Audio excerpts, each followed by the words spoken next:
I've gotten so many calls and memories from him. We toured a couple care homes in March when he was here, and he picked one he thought would be wonderful because it had a baby grand piano where he thought Aaron could come and play for the new friends he thought he'd make. And when I told the proprietress that he had passed, she started sobbing. And so he really connected with people. At the end of his life, he had undiagnosed diabetes, and it made him not the person that we knew. He just was so proud and cherished his 3 kids so much, and that's what I take away, will stay with me, was his brightness, his excellent lawyering skills, his involvement in the world for justice. He was really, we talked politics, he was interested in helping people, and he was so proud and cherished his 3 kids so much. And so that's what I wanted to say. And we stepped into the world, into the Chosen Jenner world when Aaron was tiny. And I'm Mary Kay, this is my husband Matthew and my son Luke. And Aaron and Luke were, I don't think they remember the introduction because they were like 3 and 6 months old at the time, but they were little best friends. And there were many years of things like flag football when he coached it, and a lot of other endeavors, and a lot of playtime together. And I remember when you were finding out the genders of your twins, and I remember Bill saying, "I don't need to find out. I know I've got 2 girls there." And then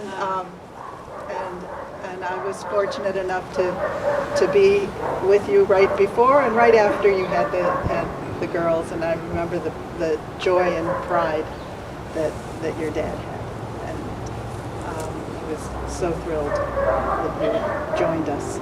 And then Bill and I would sit next to each other during flag football or when Aaron was doing soccer, and we would talk politics all the time, and he was so smart, especially since we both agreed on everything. And I was able to take a lot of pictures of the family right from the very beginning, of girls' lives and Aaron and Bill and group photos and things, so we got to be closer that way too. And there's a beautiful coffee table book that Matthew and Mary Kay presented to us of Matthew's photos of the first 12 years of their life, I think, and it's right inside on the table. So take a look. It's really fantastic and a wonderful, cherished gift that we have looked at repeatedly over the years. So please open it and peruse it. Thank you. Luke, Hi. you want to Luke, did you want to? Mine is just really quick. I remember, I was like 7, so I don't have a whole lot of memories. But every, I don't know what weekday it was, Aaron and I would have gymnastics after school. And so we would go and do gymnastics, and then one week my parents would pick me up, the next week Yvonne or Bill would pick him up, and usually it was Bill. And so at the end, my parents, they would always be a little snack stand. They would never give us anything. They said, "I hate that crap. I don't want to deal with it." And then every time Bill would come, he would each give Aaron and I $1, and I would never tell my parents anything. And I would scarf down my fruit snacks before getting home because I knew that my parents would not want to find out that I had fruit snacks 5 minutes before dinner. So yeah, just a nice little fun tidbit. Thanks for the delicious snacks after gymnastics. Hi, I'm Karen Jansen. This is my daughter Willa, who's 1 year older than Aaron, and grew up with Aaron and the girls. And I went to film school with Yvonne and Nick, who is our photographer here. So I just wrote a little something because I'm not good at it. I'm a writer, so I wrote something. and I'll just go through, which is, I don't remember the first time I met Bill. It was probably before they were married, and I know that Bill was planning to move to LA for Yvonne and to study for the California bar. After a long, successful career as an attorney in Hawaii, Bill was willing to start over here, and I thought, this is love. Soon after he and Bonnie were married, they lived in a tiny pool house. Does anybody remember it? You don't remember this? Not far from me, there was a little kitchenette, a dining area, a bed, a desk, books and papers piled high in a single room. This is where they lived and worked for a couple of years, and I was thinking, this is love. Bill passed the bar, and later they moved to the house on Beechwood that many of you know them from, and they started getting movies made, and Yvonne wanted children, and I knew for Bill, this was his second time at fatherhood. First came Aaron, and then the twins, and I'd walk into their house, and Bill would be sitting in a very big chair in the living room amongst all the chaos of life and young children, but calmly holding, you know this, right? He had, an infant in each arm. And he may have actually sat there for years, it seemed that way. This was love. Bill and I would talk politics and presidents and local news and movies. And as the children grew, I saw Bill doing the shopping and doing the driving and cheering at sports games and comforting hurts. Bonnie wanted Aaron to have a bar mitzvah, and I know this was not his thing, but Bill was a proud dad at that beautiful ceremony. I remember it well. Later, sorry? That's right. Was at your house? Yeah. Later, there was illness and career disappointments, and then moved to Sacramento, and I saw Bill less. But we communicate through Yvonne. Sometimes I worked on their projects. Sometimes he'd read my writing. It's a gift to me. He was my favorite reader. His notes were insightful, smart, always right, gently delivered, and always extensive. This was love. He was a brilliant and thoughtful man. There was a kindness and caring in everything he did. To me, Bill was love.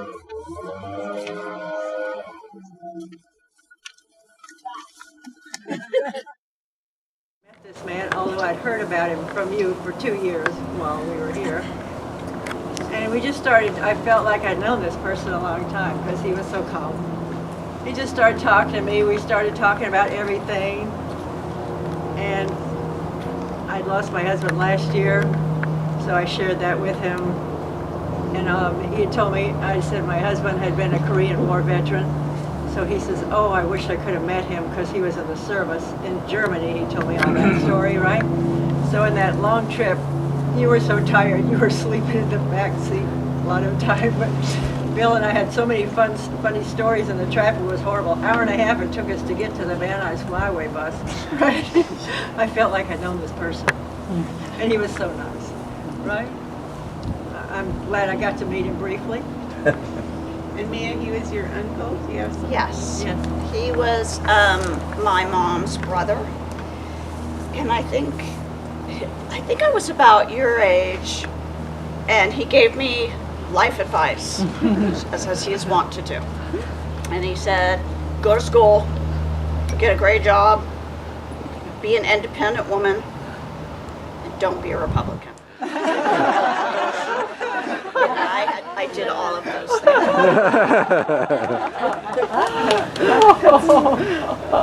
That's great.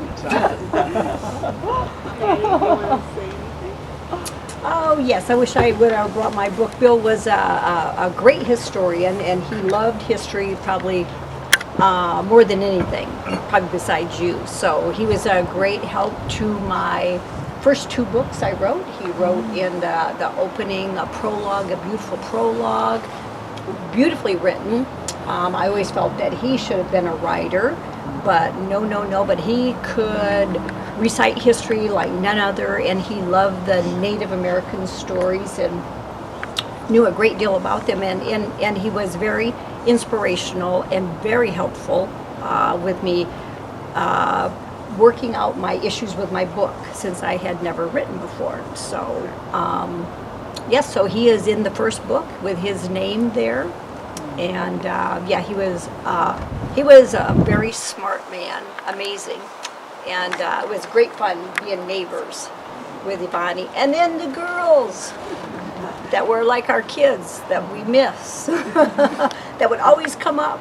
And yeah, so it was wonderful. You know, it was wonderful having Ivani and Bill and all the kids as our neighbors in Hollywood, and really missed, that was some of the best times ever, I think.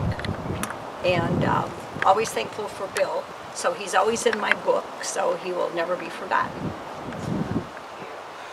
What's it about? Well, it's a trilogy. He hated my third book. Well, he can't write, but he loved the first two.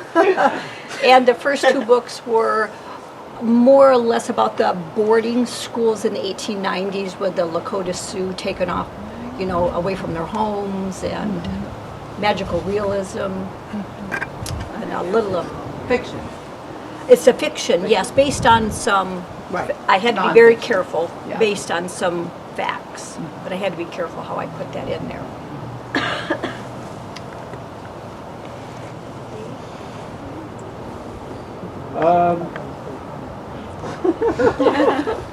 So, I knew when we first moved to California, we actually spent a fair amount of time with Bonnie and Bill.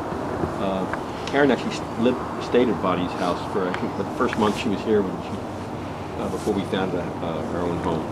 And this is before any of the kids were around. And they would come to our house, we'd go and spend time talking, and they would tell us about what they're doing with respect to Hollywood. And I thought that Bill was, he was certainly not at all, he had no illusions about what really Hollywood really was, and that became clear, and something one of his sort of very succinct assessments of the way that Hollywood worked. And I think he expressed this to Karen, and Karen related to me, but I don't think I heard him say it, but he said that the fundamental thing to remember about Hollywood's all about, the slogan for Hollywood should be like, hooray for me, fuck you. That was very cynical, which I think was absolutely true. Somebody who's covered Hollywood, that in a nutshell, that is pretty much the way Hollywood works. I thought that was kind of incisive.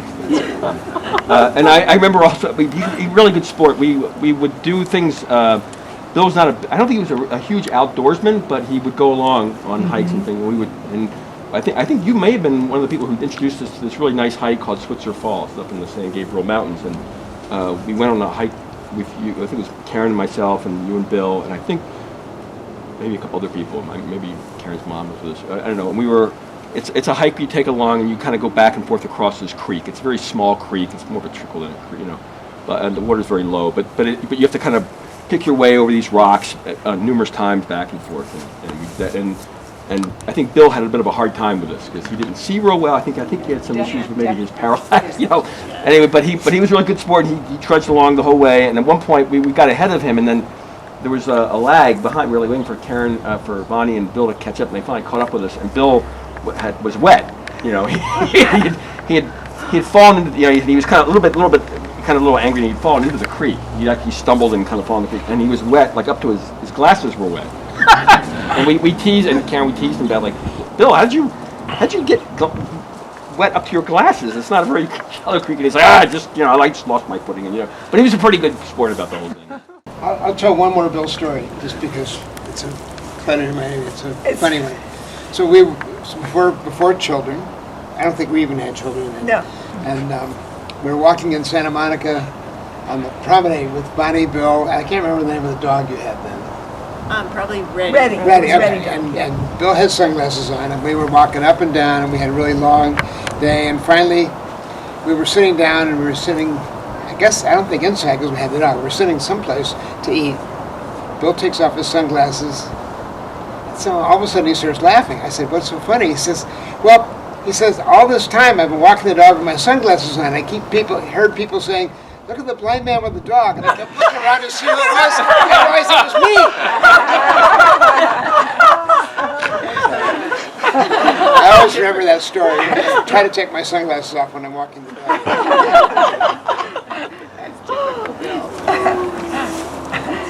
Timothy, you want to share anything? I'll represent the spouses of the Chosen clan, because, the Chosen clan, you got the 8 brothers and sisters, and I don't know of a family as close as all of you are.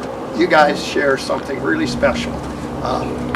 Growing up together, supporting each other, and all the different get-togethers. So, when I showed up into the Chosen clan, fortunately I had, a few that had joined previously, Bill being one. Showed you the way. Yeah, and so they could come over and kind of help me get prepared for what I was signing up for, which I thought I was marrying one. I actually was marrying a whole pile of them. But it was great because Bill was one of the people that would just go with the flow, just go with the flow.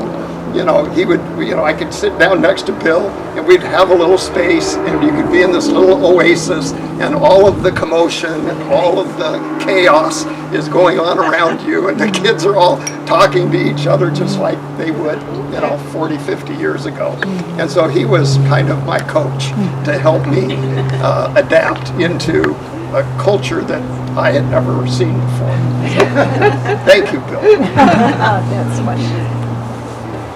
Anyone else?